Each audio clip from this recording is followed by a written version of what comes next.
에베소서 3장 1절부터 13절까지 있는 말씀입니다.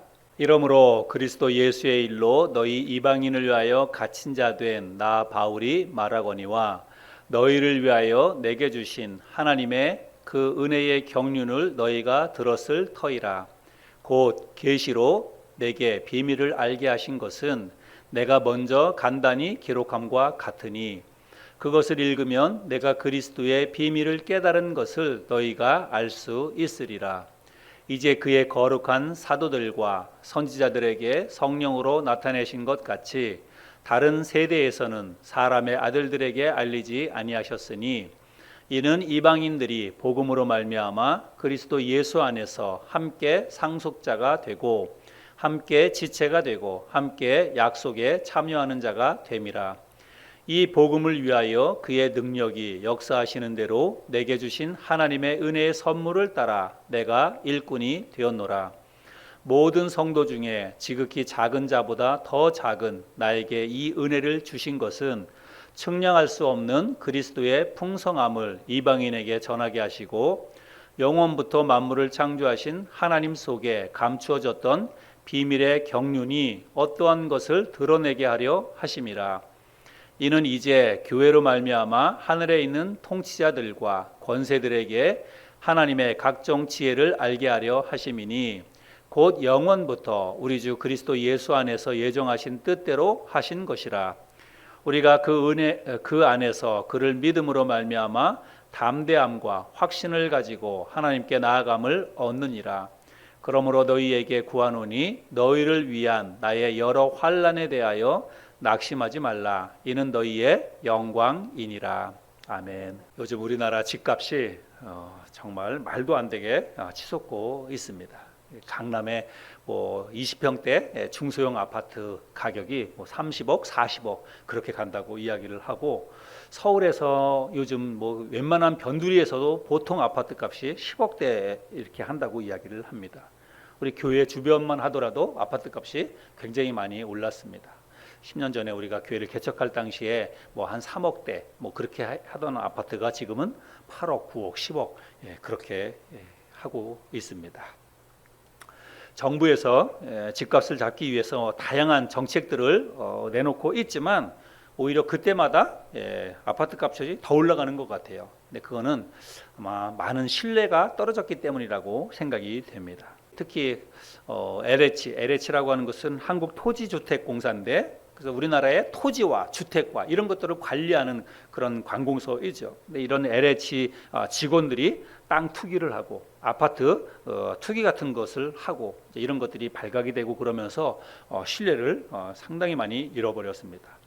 근데 사실은 이 LH에서 근무하고 있는 이런 직원들은 우리나라에서 신도시를 개발한다든지 아니면 어떤 지역에 지하철 공사가 시작된다든지 이런 개발 정보를 그 어떤 사람들보다도 빨리 알 수 있는, 그리고 정확한 정보를 알 수 있는 그런 관공서에 근무하는 사람들입니다. 그래서 그런 관공서에 그렇게 근무하는 사람들은 자신들이 하고 있는 일을 통해서 얻게 된 정보를 가지고 그런 어떤 아파트를 산다든지 땅을 산다든지 이런 것은 불법이에요. 그런 그 사람들은 그렇게 할 수 없는 사람들입니다. 공무원이기 때문에 그렇다는 것입니다.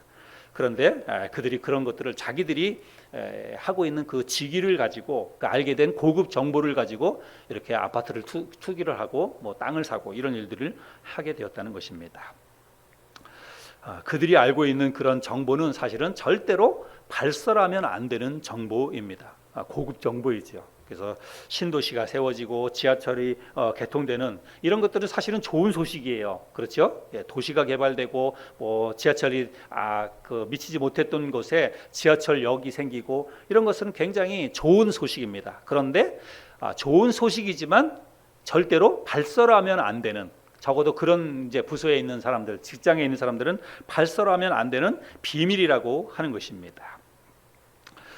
근데 오늘 이 본문 말씀에 보면 사도 바울이 하나님이 자기에게 하나님의 비밀을 가르쳐 주셨다라고 이야기를 하고 있습니다. 오늘 본문 말씀 3절 4절 말씀을 우리 새번역 성경과 공동 번역 성경으로 한번 읽어보도록 하겠습니다. 하나님께서는 계시로 그 비밀을 나에게 알려주셨습니다. 그것은 내가 이미 간략하게 적은 바와 같습니다. 그것을 읽으면 여러분은 내가 그리스도의 비밀을 어떻게 이해하고 있는지를 알게 될 것입니다. 이번엔 공동 번역으로 한번 읽어보겠습니다. 하나님께서는 당신의 심오한 계획을 나에게 계시해 주셨습니다. 이에 대해서는 내가 앞서 간단히 적은 바 있으므로 그것을 읽으면 여러분은 내가 그리스도에 관한 심오한 계획을 이해하고 있다는 것을 알 수 있을 것입니다. 여기 말씀해 보니까 하나님께서 바울이 나에게 심오한 계획을 알게 해주셨다. 그리스도를 통해서 앞으로 이루어 가실 하나님의 입장에서 굉장히 심오한 계획이고 비밀스러운 그런 계획인데 그거를 사도 바울이 자기에게 알게 해주셨다라고 이야기를 하고 있습니다. 하나님께서 바울에게 가르쳐 주신 그 하나님의 심오한 계획, 비밀은 당시에는 아무도 그것을 알 수 없는 비밀이었다는 것입니다. 하나님은 사람들에게 다 드러내놓고 하나님을 알게 하기를 원하신다는 거예요. 그래서 사람들의 입장에서는 그걸 알 수 없는 비밀이지만 하나님의 입장에서는 모든 사람들이, 이 땅에 있는 모든 사람들이 알았으면 그리고 알아야 되는 그런 내용이라고 하는 것입니다. 그래서 먼저 사도 바울에게 하나님께서 그 하나님의 비밀을 가르쳐 주시고 바울로 하여금 다른 사람들에게 그 비밀을 이제 가르치고 전하도록 바울에게 그런 직분을 맡겨 주셨다는 이야기이지요. 그러면 그 하나님의 비밀이라고 하는 게 뭘까요? 하나님께서 바울에게 먼저 가르쳐 주셨던 그 비밀이 무엇인지 오늘 우리가 읽었던 본문 말씀 가운데에서 6절 말씀이 바로 그 비밀이라고 하는 것입니다. 6절 말씀을 다시 한번 보겠습니다. 이는 이방인들이 복음으로 말미암아 그리스도 예수 안에서 함께 상속자가 되고 함께 지체가 되고 함께 약속에 참여하는 자가 됨이라. 그 개역개정 6절에서는 그렇게 말씀하고 있는데 이 본문 말씀을 새번역 성경에서는 조금 더 쉽게 이렇게 번역을 하고 있는데요. 6절 말씀을 새번역 성경으로 보겠습니다. 그 비밀이라는 것은 이방 사람들이 복음을 듣고서 그리스도 예수 안에서 함께 상속자가 되고 함께 한 몸이 되고 함께 약속을 받은 지체가 되는 것입니다. 조금 더 그 비밀이 무엇인지에 대해서 쉽게 잘 설명을 하고 있죠. 이 비밀이 하나님의 이 비밀이라고 하는 것은 뭐냐면 이방인들도 그리스도를 통해서 하나님의 자녀가 되고 또 유대인들과 한 몸을 이뤄서 하나님 나라의 상속자가 되고 함께 하나님의 약속에 참여하는 자가 되는 것, 그게 바로 하나님의 비밀이라고 하는 것입니다. 이 하나님의 비밀을 사도 바울이 하나님이 사도 바울에게 먼저 가르쳐 주시고 그 비밀을 다른 이방인들에게도 이제 전할 수 있도록 그렇게 바울에게 직분을 맡겨 주셨다는 것입니다. 근데 바울은 1절 말씀에 보면 이제 그 비밀을 자기가 이방인들에게 전하는 그 일로 인해서 내가 지금 감옥에 갇혀 있다라고 이야기를 합니다. 1절 말씀을 보겠습니다. 이러므로 그리스도 예수의 일로 너희 이방인을 위하여 갇힌 자 된 나 바울이 말하거니와. 그렇죠? 그래서 실제로 바울이 이 에베소에 있는 성도들에게 편지를 쓸 당시에 바울은 로마에 있는 감옥에 갇혀서 이 편지를 쓴 거예요. 그래서 에베소서를 그래서 우리가 옥중서신이라고 이렇게 이야기를 하죠. 그런데 바울이 그 로마에 있는 감옥에 왜 갇혔느냐? 바로 이 하나님의 비밀을 이방인들에게 가르쳐주고 전하는 그 일을 하다가 그 일을 이거 1절에서는 그리스도 예수의 일이라고 그러는데 그리스도 예수의 그 일을 하다가 감옥에 갇히게 되었다라고 이야기를 하고 있습니다. 그리고 2절 3절 말씀에 보면 그 하나님이 자기에게 가르쳐 주신 그 비밀을 내가 너희에게 먼저 이야기를 했다라고 이야기를 하고 있습니다. 2절 3절 말씀에 보면 내가 먼저 간단히 너희에게 기록했다라고 이야기하고 있는데요. 2절 3절 말씀을 또 한번 읽어보겠습니다. 너희를 위하여 내게 주신 하나님의 그 은혜의 경륜을 너희가 들었을 터이라. 곧 계시로 내게 비밀을 알게 하신 것은 내가 먼저 간단히 기록함과 같으니. 그래서 내가 먼저 너희에게 간단하게 기록했던 것과 같다, 이렇게 이야기를 하고 있는데, 그래서 먼저 기록했다, 먼저 너희들에게 알게 했다라고 하는 것을 가지고 어떤 다른 에베소서 말고 다른 서신을 보낸 게 아닌가, 이렇게 이야기하는 분들도 있고, 뭐 여러 해석이 있는데, 주된 해석은 우리가 지난주에 나눠봤던 에베소서 2장 11절부터 22절, 그 내용을 이제 바울이 이야기한다라고 해석을 합니다. 그래서 앞서서 내가 너희에게 먼저 이야기했던 것처럼 내가 너희들에게 먼저 하나님의 비밀에 대해서 간단히 이야기하지 않았느냐, 이렇게 이야기를 하는 것입니다. 우리가 지난주에 그런 말씀을 나눴는데, 에베소 교회 성도들에게 사도 바울이 뭐라고 얘기했냐면, 너희는 원래는 육체로는 이방인이고 할례를 받지 않은 자들이었다. 너희는 그리스도 밖에 있었고 하나님 나라와는 상관없는 하나님의 약속에 있어서는 이방인이었다라고 그렇게 이야기를 하고 있죠. 그런데 하나님께서 그리스도를 통해서 하나님과 원수가 된 중간에 막힌 담을 하나님께서 그리스도를 통해서 헐어버리셨고, 그래서 너희가 이제는 하나님과 하나가 되고 하나님과 하나가 되는 것뿐만이 아니라 유대인과도 하나가 되어서 이제는 하나님 나라의 시민이요, 그리고 하나님 나라의 권속이 되었다. 이런 내용들을 우리가 지난주에 살펴보았는데, 바로 이제 그거를 이야기한다라고 하는 것입니다. 그래서 에베소 지역에 있었던 이런 성도들뿐만이 아니라 이방인 지역에 있었던 모든 사람들은 사실은 하나님과 아무 상관없이 그냥 세상에서 소망 없이 살던 그런 사람들이었습니다. 그런데 하나님께서 그리스도를 통해서 이제 그들을 당신의 백성으로 삼아주시고 유대인들과 동일하게 하나님 나라의 시민이요, 하나님 나라의 상속자가 되게 하셨다는 것입니다. 그런데 이 모든 것들이 사실은 이방인들에게는 그들은 스스로 알 수가 없는 내용이에요. 누가 그것을 가르쳐주거나 전해주지 않으면 그들에게는 그게 감추어진 비밀이라고 하는 것입니다. 그런데 이제 하나님께서 바울을 들어서 이제 이방인들에게 그 때가 되어서 하나님 앞에서 하나님이 이루실 그런 일들을 이제 이방인들에게 하나씩 드러내고 그 계획을 밝혀주시게 되었다는 그런 말씀인 것입니다. 하나님은 영원 전부터 그리스도를 통해서 이제 이 세상에 있는 모든 사람을 구원할 그런 계획을 하나님이 가지고 있었습니다. 그러나 인간의 입장에서는 그거를 알 수가 없는 것이죠. 그래서 그게 감추어진 비밀이라고 하는 것입니다. 그런데 이제 하나님의 경륜, 오늘 읽은 말씀에 보면 경륜이라고 하는 말이 나오는데, 이 경륜은 때 이렇게 번역을 할 수가 있습니다. 이제 하나님의 때가 되어서 하나님의 계획을 그리스도를 통해서 이루신 일을 바울을 통해서 사람들에게 이제 깨닫게 해주는 그 일을 하셨다는 것입니다. 그래서 결국은 에베소뿐만이 아니라 바울이 가서 전했던 이 그리스도의 비밀, 하나님의 비밀을 이방인 지역에 전하게 되어서 갈라디아에서도 빌립보에서도 또 마케도니아나 데살로니가나 빌립보나 뭐 고린도나 아가야나 심지어는 로마에서까지도 많은 이방인들이 하나님의 비밀을 깨닫고 이제 하나님께로 돌아와서 하나님 나라의 시민이 되고 하나님 나라의 상속자가 되게 되었다는 것입니다. 이 모든 일들이 사실은 사도 바울의 헌신적인 사역의 열매이자 결과이지요. 바울이 하나님께서 맡겨주신 이 하나님 나라의 비밀을 사도 바울이 적극적으로 그거를 드러내고 사람들에게 가서 전하고 가르쳤기 때문에 이방인 지역의 많은 이방인들이 하나님께로 돌아오는 그런 일들이 일어나게 되었다는 사실입니다. 하나님께서 사도 바울뿐만 아니라 오늘날 우리에게도 이 하나님의 비밀을 전하도록 우리에게도 직분을 맡겨주셨다는 사실을 오늘 우리가 이 본문 말씀을 나누면서 우리에게 다시 한번 기억해야 될 줄로 믿습니다. 10절 말씀을 보면 교회로 말미암아라고 하는 이 말씀은 교회를 통해 혹은 교회를 시켜 이런 뜻입니다.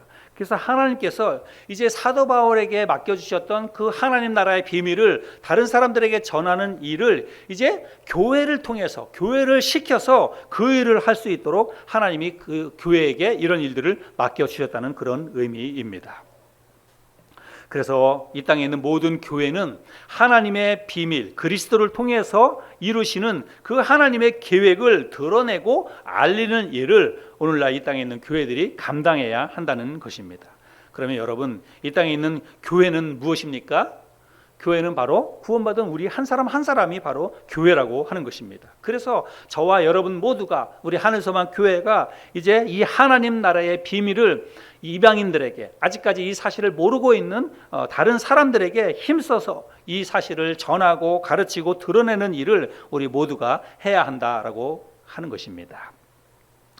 바울은 그 일을 하다가 감옥에 갇혀 있습니다. 또 앞으로 자기가 어떤 고난을 더 당하게 될지 모르지만 에베소 교회 성도들에게 뭐라고 얘기하냐면, 내가 받는 환난과 내가 받는 고난에 대해서는 너희들이 걱정할 필요가 없다. 왜냐하면 내가 그리스도의 일을, 이 하나님의 비밀을 전하는 일로 인해서 환난을 당하고 고난을 당하고, 사실은 바울이 지금 이 전하는 것은 자기 자신을 위한 게 아니라 누구를 위한 거냐면 그 너희들을 위해서 하는 일이에요. 이방인들, 너희들을 위해서 내가 이 일을 하다가 감옥에 갇혔고 또 더 어떤 고난을 당할지 모르지만 너희들이 그걸로 인해서 뭐 낙심하거나 혹은 걱정하거나 미안해하거나 그럴 필요가 없다는 거예요. 오히려 그 일이, 내가 너희를 위해서 이렇게 핍박을 당하는 것이 오히려 너희에게는 영광이기 때문에 그렇다라고 이야기를 합니다. 12절과 13절 말씀인데요, 12절 13절 말씀을 또 보겠습니다.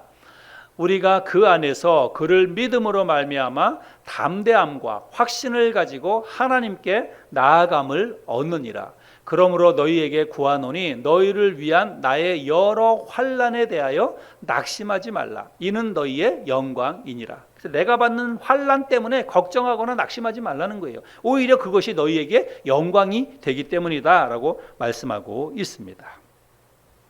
오늘 우리는 이 말씀을 통해서 하나님 나라의 비밀에 관한 이 말씀을 우리가 함께 잠시 살펴보았습니다. 근데 여러분, 비밀이라고 하는 것은 원래 어떤 거예요?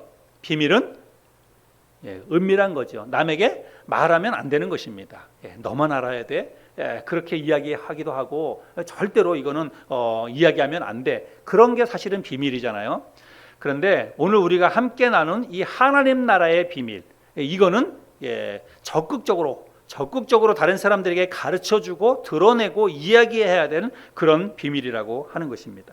그래서 사실은 오늘 우리가 설교의 제목도 하나님의 비밀 이렇게 이야기했지만, 사실은 오늘 이 성경에 나타나는 이 비밀이라고 하는 말은 비밀이라고 하기보다는 계획이라고 이렇게 번역하는 게 오히려 더 맞습니다. 하나님 나라의 계획, 하나님의 계획, 이렇게 번역하는 게 맞습니다. 그래서 하나님의 심오한 계획이라고 공동 번역이나 또 새 번역 성경에서는 이제 그렇게 번역을 하고 있는 것입니다. 그래서 예수 그리스도를 통한 하나님의 구원 계획, 누구든지 예수 그리스도를 믿고 받아들이면 하나님의 자녀가 되고 하나님의 자녀가 될 뿐만 아니라 하나님 나라의 시민이요 하나님 나라의 상속자가 된다는 이 기쁜 소식, 그래서 우리가 이 기쁜 소식을 복음이라고 이야기하는 거 아니겠습니까? 그래서 이 기쁜 소식을 우리가 적극적으로 드러내고 다른 사람들에게도 이거를 함께 나누고 가르쳐 줘야 한다는 것입니다. 그런데 우리에게는 이미 이것이 너무 익숙해졌어요. 하나님께서 그리스도를 통해서 우리를 구원해 주시고 우리를 하나님 나라의 시민이요 권속이 되게 하시고 이제 하나님 나라의 모든 것들을 우리에게 유산으로 상속으로 우리에게 주셨다. 이걸 우리가 다 알고 있어요. 그래서 이거는 우리 지금 상황에서는 우리에게 이게 너무 상식이고 너무 일반적인 일이 되었지만, 아직까지도 예수 그리스도와 상관없는 하나님 나라의 밖에 있는 복음에서 외인으로 살아가고 있는 그런 사람들에게는 이게 아직까지도 뭐예요? 비밀이라고 하는 거예요. 아직까지도 그들에게는 이것을 알 수 없는 그런 비밀로 남아 있다는 것입니다. 그래서 지금도 아직도 우리가 너무나 잘 알고 있는 그런 내용이지만 아직도 이 사실에 대해서 한 번도 들어보지 못한 사람도 있고, 또 들었어도 의심해서 전혀 이것에 대해서 관심이 없이 살아가고 있는 우리 주변에 그런 사람들이 많이 있다는 것입니다. 그래서 우리가 좀 더 적극적으로, 우리는 너무 잘 알고 있는 그런 이야기이지만 이거를 조금 더 적극적으로 다른 사람들에게 좀 더 담대하게 그리고 좀 더 지혜롭게 이 하나님의 구원 계획을 드러내고 또 알리는 일을 우리가 해야 한다는 것입니다. 그런데 지금은 사실 이 코로나 사태가 장기화되면서 우리가 이 복음을 드러내고 복음을 전도하고 예수 그리스도를 통해서 하나님이 이루신 이 구원의 이 놀라운 심오한 계획을 사람들에게 전하고 가르치는 이런 일들을 하는 것이 상당히 많이 지금 지장을 받고 있는 것입니다. 우리 교회만 하더라도 사실은 코로나 상황 전에는 1년에 적어도 1년에 2차례 우리가 봄과 그리고 가을에 이웃초청 해피데이 전도 집회를 꾸준히 계속 해왔습니다. 계속해서 해서 우리 외부에서 목사님들이 오셔서 말씀도 전하고 또 그럴 때마다 우리가 또 새로운 영혼도 초청해서 복음도 듣게 하고 또 그래서 교회에 새로운 영혼들이 붙여지기도 하고 이런 일들을 했는데 지금은 이제 이런 일들을 사실은 할 수가 없는 것입니다. 지금은 그거를 우리가 지금 못 하고 있고 또 뭐 한 달에 한 번씩 우리가 교회 주변에 나가서 전도지를 나눠주기도 하고 전도도 하고 또 저는 개인적으로 또 지하철역에 가서 축구 전도 지하철 입구에서 전도도 하고 이런 일들도 했었는데 지금은 사실은 이런 일들을 잘 하지 못하는 그런 상황 가운데 있지요. 적극적으로 복음을 드러내고 하나님의 비밀을 사람들에게 가르쳐주고 또 알려주는 이런 일들을 우리가 코로나 상황 이후에 잘 하지 못하고 있는 그런 상황입니다. 그러나 여러분 위기가 기회라고 하는 이런 말을 우리가 참 많이 하지요. 실제로 보면 코로나 이 위기 굉장히 이 코로나 상황은 모든 사람들에게 큰 위기라고 이렇게 이야기하지만 코로나 이 위기 속에서도 급성장하는 회사나 사실은 기업이나 있어요. 그죠? 모든 사람들이 다 안 되고 다 망하고 다 문 닫느냐? 그렇지 않다는 거예요. 이런 코로나 상황 속에서도 오히려 더 이런 상황 속에서 잘 되고 또 어떻게 보면 성장하고 기업도 굉장히 뭐 어떤 매출도 늘어나고 이런 회사나 기업도 사실은 많이 있습니다. 반대로 그런 회사들도 많이 있다는 거예요. 그런 회사들의 어떤 공통적인 특징이 뭐냐면 이 시대의 흐름이나 시대의 변화를 잘 활용했다는 거예요. 그래서 지금 이런 어떤 그 온라인 세상에 맞춰가지고 적극적으로 그런 것들을 잘 반영을 해서 오히려 매출이 늘어나고 회사가 성장하는 그런 일들도 많이 일어나고 있다는 것입니다. 여러분 이거는 우리가 교회도 사실은 이런 것들을 잘 분석하고 그리고 잘 대처할 수 있으면 교회도 어려운 시대이지만 얼마든지 이런 어떤 위기를 극복하고 또 성장해 갈 수 있는 발판을 마련할 수 있지 않을까 이런 생각을 해보게 됩니다. 사실 코로나 사태가 우리 사회에 정말 많은 변화를 가지고 왔습니다. 그래서 가장 큰 변화, 코로나가 가지고 온 우리 사회의 가장 큰 변화는 무엇입니까? 대면 사회에서 비대면 사회로 바뀌었다는 거예요. 그래서 예전에는 사람들이 뭐 이렇게 가깝게 모여서 이야기하고 함께 모여서 뭐 회의도 하고 뭐 함께 이렇게 뭐 일을 만들어가고 이런 일들을 했는데 이제는 앞으로는 그런 시대가 아니라 대부분 이 비대면으로 온라인 상에서 뭔가 이루어지는 그런 시대로 변화가 되었다는 것입니다. 근데 사실은 이거는 코로나가 아니더라도 사회의 흐름, 사회의 변화는 이렇게 갈 수밖에 없는 세상이에요. 그래서 지금 이제 코로나가 왔기 때문에 우리가 이거를 조금 더 빨리 경험을 하는 것이죠. 아마도 많은 사람들이 얘기할 때 적어도 전 세계적으로 보면 한 10년 정도를 앞당겼다. 사회의 흐름, 사회의 변화가 어차피 그렇게 비대면 온라인 세상으로 가는데 이게 코로나 때문에 10년 정도가 더 앞당겨졌다. 그렇기 때문에 앞당겨졌기 때문에 우리가 준비하지 못하고 맞이하다 보니까 많은 사람들이 힘들어한다. 지금 그렇게 이야기를 하는 것입니다.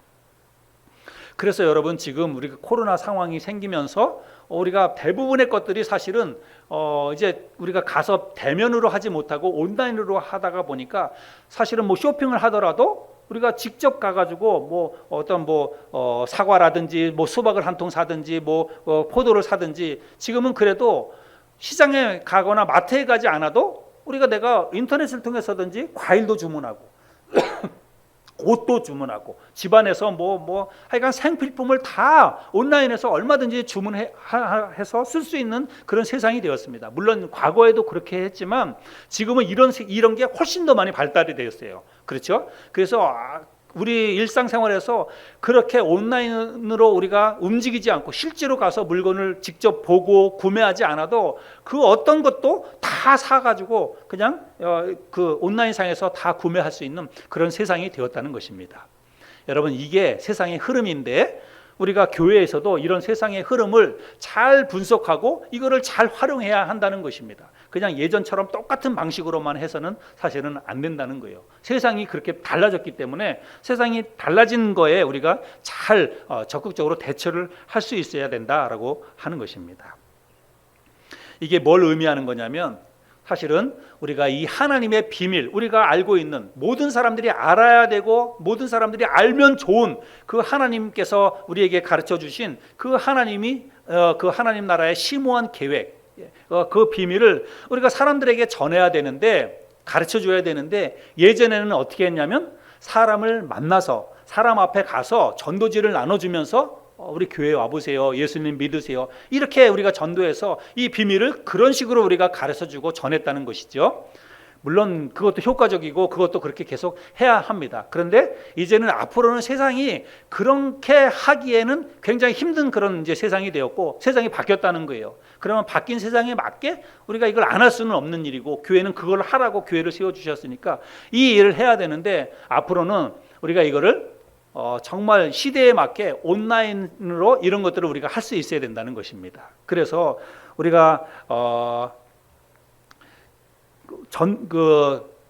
말씀을 사람들에게 전도지를 나눠주는 대신 우리가 영상으로 만들어서 전도지를, 사실은 스마트폰 속에다가 전도지를 넣는 거예요. 그거를 이제 뭐 문자가 됐든지 아니면 영상이 됐든지 이런 걸 잘 콘텐츠를 만들어 가지고 그거를 가지고 사람들에게, 성도들에게 나눠줘서 성도들로 하여금 그거를 가지고 전도할 수 있도록, 그렇게 이제 해서 어떻게 보자면 예전에 우리가 길거리를 다니면서 사람을 만나서 그 사람에게 가서 전도지를 나눠주는 것보다 오히려 어떻게 보면 더 쉽게 할 수 있는 전도, 또 오히려 더 효과적으로 할 수 있는 그런 전도, 그런 매개체가 생겼다라고 볼 수도 있습니다. 내가 관심만 가지고 내가 전도해야지, 내가 어떻게 돼서도 내가 영혼들에게 하나님의 말씀을 전하고 복음을 전하고 전도를 해야 되겠다라고 하는 관심과 또 그런 어떤 사명과 이런 것만 있다면 우리는 예전보다 오히려 더 쉽게 전도할 수 있어요. 그래서 여러분, 제가 저도 더 적극적으로 개발도 해야 되겠지만,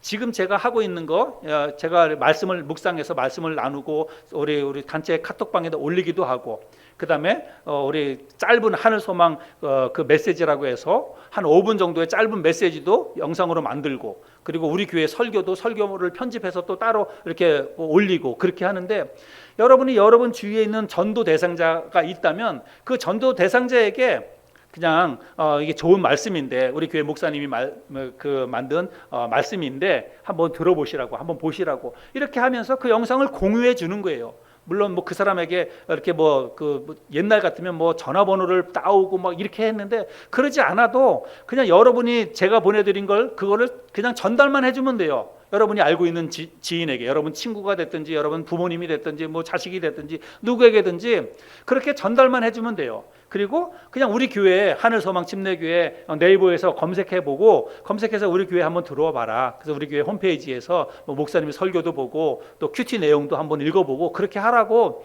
그러니까 그게 다 전도예요. 이런 게 다 쉽게 할 수 있는 전도 방법입니다. 우리가 관심을 갖고 안 해서 그렇지, 내가 관심을 갖고 누군가에게 이야기하려면 오히려 예전보다 훨씬 더 전도할 수 있는 그런 이 어떤 그 매개체가 훨씬 더 많이 생겼다는 것입니다. 그래서 앞으로 우리가 조금 더 관심을 갖고 적극적으로 한다면 이걸 얼마든지 할 수 있는 그런 세상이 되었다라고 하는 것입니다.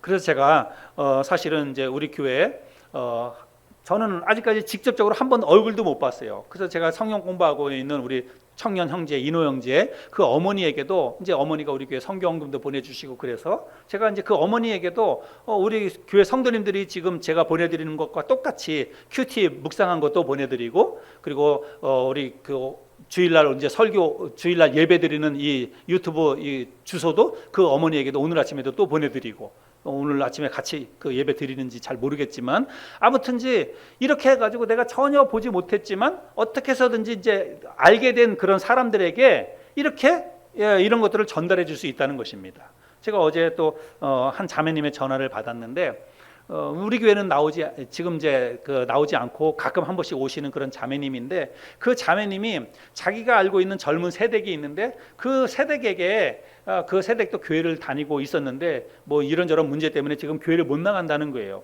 근데 그분이 어떻게 해서든지 예배도 드리고 싶고 또 말씀도 같이 좀 나누고 싶고 그렇게 한다는 거예요. 그러니까 이제 그 자매님이 그 이야기를 듣고 저한테 전화를 해가지고 목사님 이제 이런 자매가 있습니다. 지금은 평택에 살고 있는데 아마도 이제 좀 뭐 경기도 광주 쪽으로 이사를 올 것 같다고 이야기하면서 그 이야기를 하는 거예요. 그래서 그 자매님에게도 목사님이 이제 이런 걸 좀 보내주면 좋겠다고. 그래서 제 얘기를 들으니까 너무 좋은 거예요. 그래서 알겠다고 내가 그분에게도 이제 보내줄 테니까 그분이 이제 뭐 카톡이나 전화번호가 있으면 저한테 알려주세요. 이렇게 얘기했거든요.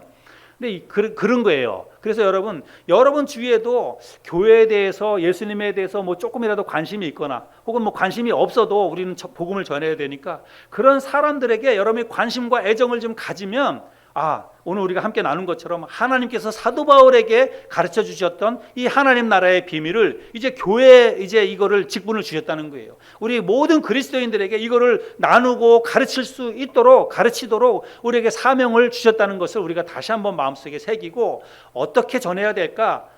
우리가 코로나 때문에 전도하기 너무 힘들어졌다. 이제 앞으로는 사람 만나는 것도 힘들고 교회 오라고 하는 것도 힘들고 그러니까 이제 전도하기 힘들어졌다. 전도의 문이 막혔다. 이렇게 생각할 게 아니라 오히려 전도가 더 쉽게 되었다는 거예요. 전도하기가 더 쉽게 되었습니다. 그냥 사람들에게 그냥 우리 교회 목사님 설교 한번 들어봐. 목사님이 보내주시는 이렇게 좋은 메시지가 있는데 한번 들어봐. 그 사람이 보고 듣고 볼지 안 볼지 또 그거를 듣고 교회를 나올지 안 나올지 여러분 그거는 그 다음 일이에요. 우리가 밖에 나가서 전도할 때도 똑같아요. 그 사람이 내가 전도지 준다고 해가지고 전도지 받아들이고 그걸 꼼꼼히 읽어보느냐 안 읽어보느냐 그건 우리 잘 몰라요. 예, 그 이후에 일어나는 것은 사실은 하나님의 역사고 하나님께서 도와주실 일이고 우리는 전하는 일을 계속 해야 된다는 것입니다. 근데 전하는 일조차도 우리가 너무 힘들게만 생각하고 있었는데 코로나 이후에 더 힘들어졌다 이렇게 생각하고 있었는데 그렇게 생각하면 안 된다는 것입니다. 오히려 우리가 스마트폰 없는 사람 없잖아요. 누구나 다 스마트폰 가지고 있고 또 쉽게 유튜브라든지 요즘은 누구라도 다 이런 거를 다 보고 이렇게 할 수 있는 세상이 되었기 때문에 여러분 그냥 전도지 주면서 뭐 교회에 한번 와보라 이렇게 하는 거는 오히려 더 어려울 수 있어요. 그런데 그냥 목사님이 좋은 글이니까 한번 읽어봐. 우리 교회 목사님 설교니까 시간 날 때 한번 들어봐. 이렇게 하면서 그냥 전달만 해주면 돼요. 여러분이 알고 있는 사람들에게. 여러분이 알고 있는 사람들은 적어도 전화번호도 알고 있고 뭐 카톡도 뭐 서로 이야기하고 그런 사람들 있잖아요. 그런 사람 중에서 교회 안 나오고 아직 신앙생활 안 하는 사람들에게 여러분 적극적으로 하는 거예요. 그러다 보면 그 사람들이 그 사람들의 어떤 개인적인 삶을 우리는 잘 모르지만 그것 가지고 내가 전해진 것 가지고 이 사람이 하나를 보면서 마음에 감동이 될 수도 있고 그거를 보면서 마음의 위로를 얻을 수도 있고 그러다가 마음이 열려서 나중에 나도 교회 한번 나와봐야지 나도 한번 더 신앙생활 해봐야지 이렇게 해서 사람들이 교회로도 올 수 있고 그렇다는 것입니다. 그래서 우리가 정말 시대가 빠르게 변하고 있고 또 상황이 비록 힘들게 가고 있지만 여러분 위기는 기회가 될 수 있습니다. 오히려 교회가 이럴 때 더 힘들고 어려운 그런 시대로 가고 있지만 오히려 교회의 문이 더 많이 열릴 수 있어요. 그래서 물론 뭐 교회로 사람들이 더 많이 오면 좋겠지만 여러분 꼭 교회로 오지 않는다 할지라도 그 사람이 있는 곳에서 우리가 나눠주는 복음 하나님 나라의 비밀을 듣고 관심을 갖고 그 사람이 그런 말씀을 꾸준히 보면서 자기의 삶 가운데 예수 그리스도를 받아들이고 또 그렇게 해서 교회를 나오고 이런 역사가 일어나게 된다면 이게 정말 얼마나 좋은 일이겠습니까?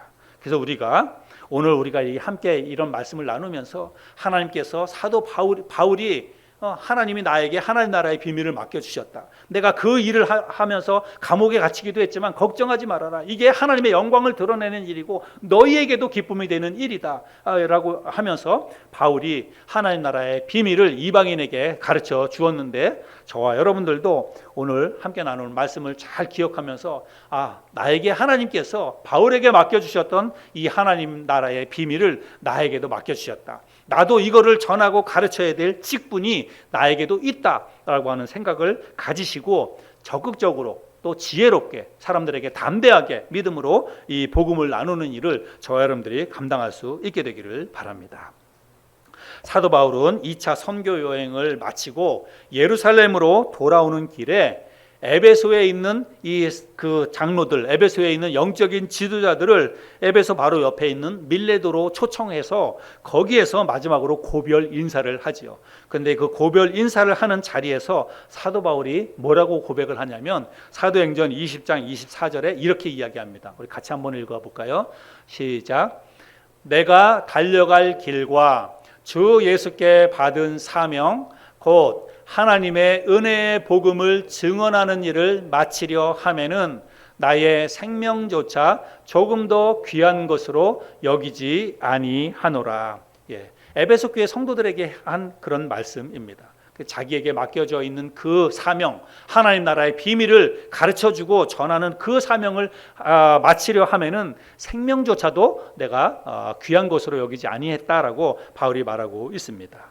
저와 여러분들도 바울에게 맡겨주셨던 그 직분을 하나님께서 오늘 우리 하늘소망교회에 속한 사랑하는 저와 여러분 모두에게 하나님께서 이 직분을 맡겨주셨다는 것을 우리가 다시 한번 마음속에 새기고 우리의 스마트폰을 가지고 이 정말 하나님께서 이 시대에 주신 너무 좋은 선물이라고 생각을 합니다. 그죠? 이것 가지고 뭐 좋은 거 다른 거 하지 마시고 얼마든지 스마트폰 가지고 우리가 전도를 쉽게 할 수 있는 세상이 열렸다는 거예요. 그래서 우리가 그 사실을 기억하면서 좋은 전도 매개체를 가지고 적극적으로 하나님 나라의 비밀을 전하고 가르치는 일을 할 수 있는 저와 여러분들이 될 수 있기를 바랍니다.